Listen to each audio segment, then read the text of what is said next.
Assalamualaikum warahmatullahi wabarakatuh. Halo semua, saya Oktavia Pratama dari Prodi Pendidikan Administrasi Perkantoran, Fakultas Ekonomi Universitas Negeri Yogyakarta.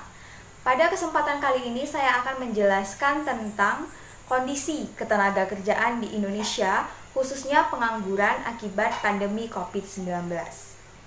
Ketenagakerjaan adalah segala sesuatu yang berhubungan dengan tenaga kerja, baik pada waktu sebelum, selama maupun selesai melakukan hubungan kerja. Masalah utama ketenagakerjaan di Indonesia yaitu tingginya angka pengangguran.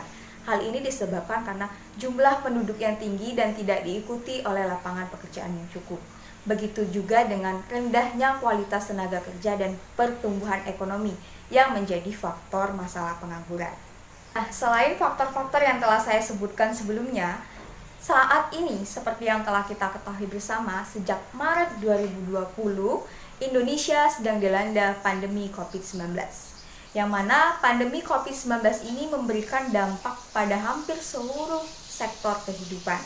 Salah satunya terjadi disrupsi ketenagakerjaan. Kebijakan pemerintah untuk melakukan karantina, pembatasan sosial berskala besar untuk memutus rantai penyebaran COVID-19 ternyata memiliki dampak pada ketenagakerjaan di Indonesia, di mana banyak perusahaan yang terpaksa tutup, bahkan ada perusahaan yang harus melakukan pemutusan hubungan kerja, dan bahkan ada beberapa pekerjaan yang hilang, di mana hal ini semua menyebabkan jumlah pengangguran di Indonesia meningkat. Baiklah, di akhir video nanti saya akan mengajak kalian semua untuk melihat kondisi ketenagakerjaan di Indonesia akibat pandemi COVID-19 periode Agustus 2020 hingga ke Februari 2021. Tapi sebelumnya, saya akan menjelaskan sedikit teori mengenai pengangguran. Simak video berikut ini ya.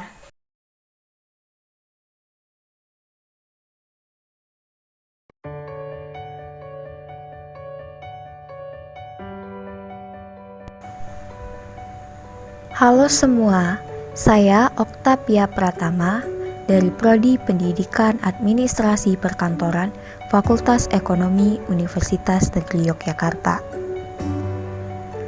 Pada kesempatan kali ini, saya akan menjelaskan tentang pengangguran. Yang pertama yaitu, apa itu pengangguran? Teman-teman ada yang tahu apa itu pengangguran?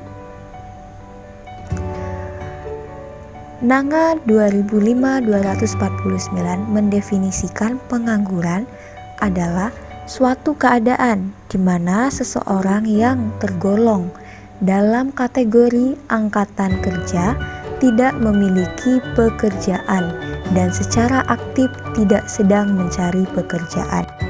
Teori-teori pengangguran. Ada beberapa teori-teori yang menjelaskan tentang pengangguran di Indonesia. Yang pertama, teori klasik. Teori klasik menjelaskan pandangan bahwa pengangguran dapat dicegah melalui sisi penawaran dan mekanisme harga di pasar bebas, supaya menjamin terciptanya permintaan yang akan menyerap semua penawaran.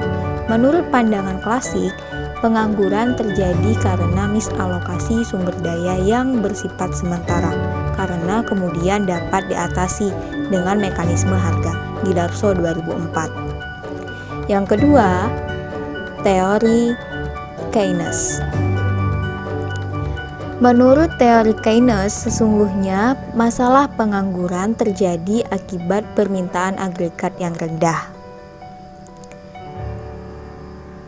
Yang ketiga, teori kependudukan dari Malthus.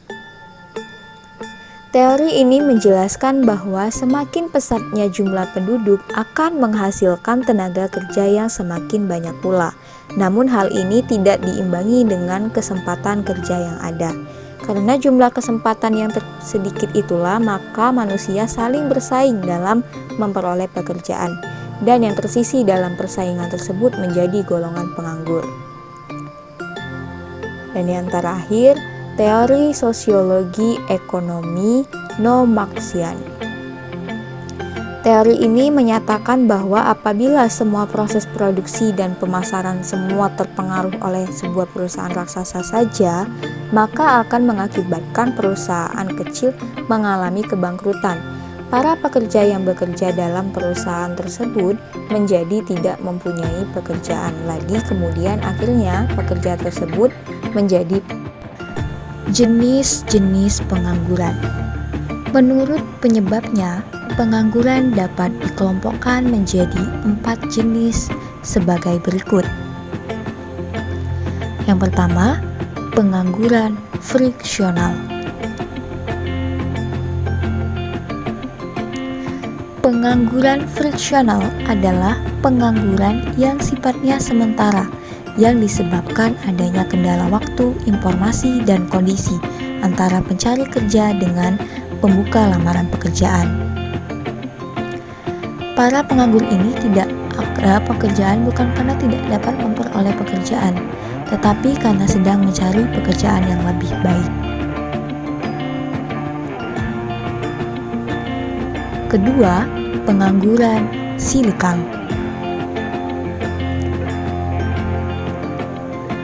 Pengangguran yang diakibatkan oleh perubahan-perubahan dalam tingkat kegiatan perekonomian.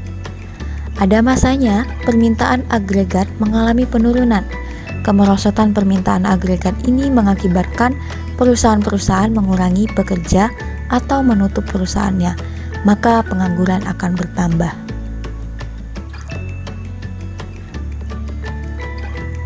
Tiga, pengangguran struktural.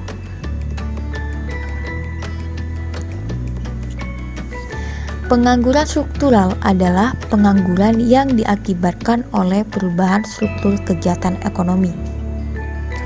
Tidak semua industri dan perusahaan dalam perekonomian akan terus berkembang. Sebagian akan mengalami kemunduran. Kemerosotan ini akan menyebabkan kegiatan produksi dalam industri tersebut menurun dan sebagian pekerja terpaksa diberhentikan.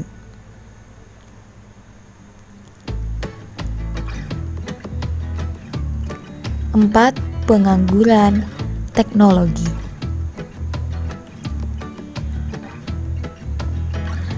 Pengangguran teknologi adalah pengangguran yang ditimbulkan oleh penggunaan mesin dan kemajuan teknologi lainnya. Di perusahaan atau pabrik, ada kalanya robot dapat menggantikan pekerjaan manusia. Melihat kondisi ketenagakerjaan di Indonesia pada masa pandemi COVID-19 periode Agustus 2020 hingga Februari 2021 yang dilansir pada Berita Resmi Statistik tanggal 5 Mei 2021 di laman resmi bps.go.id. Penduduk usia kerja yang terdampak COVID-19 pada Agustus 2020 sebanyak 29,12 juta orang. Sedangkan pada Februari 2021 mengalami penurunan, yaitu sebanyak 19,10 juta orang. Adapun komponennya sebagai berikut.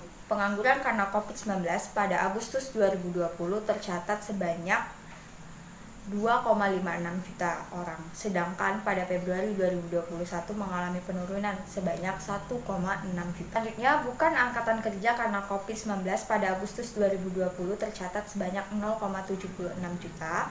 Sedangkan pada Februari 2021 tercatat sebanyak 0,65 juta orang. Sementara tidak bekerja karena COVID-19 pada Agustus 2020 tercatat sebanyak 1,77 juta, sedangkan pada Februari 2021 tercatat 1,11 juta orang. Pengurangan jam kerja karena COVID-19 pada Agustus 2020 tercatat sebanyak 24,03 juta orang, sedangkan pada Februari 2021 mengalami penurunan sebanyak 15,72 juta orang. Sementara itu, tingkat pengangguran terbuka berdasarkan jenis kelamin periode Agustus 2020 sampai Februari 2021 telah ditotal antara jenis kelamin perempuan maupun laki-laki. Pada Agustus 2020 tercatat sebanyak 7,07%, sedangkan pada Februari 2021 tercatat sebanyak 6,62%.